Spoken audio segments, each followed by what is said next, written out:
மக்களே, மாமாவை பாருங்க, ஜம்முன்னு உட்காந்துருக்காரு. டீ என்னங்க சாப்பிட்றீங்க? சொல்லுங்க, எங்க வரீங்க?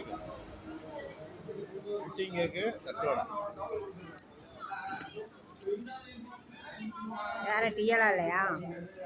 டீ வேணாமா?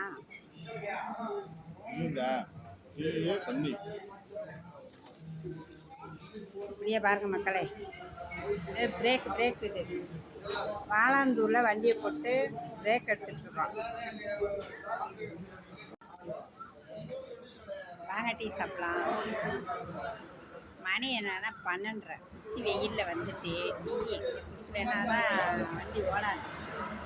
என்ன மக்களே, தட்டு வடை அங்கே சாப்பிட்லாம். எங்கே போயிட்டுருக்கோன்னு பார்த்தீங்கன்னா, எங்கள் குலதெய்வ கோயிலுக்கு போயிட்டுருக்கோம். நீங்களும் வாங்க, சாமியை தரிசனம் பண்ணுங்கள், சாமியோட ஆசி பெறுங்க. ஓகேங்களா? எங்களுடைய குலதெய்வம் எங்கே இருக்குன்னு பார்த்தீங்கன்னா, தேனி அழகாபுரி.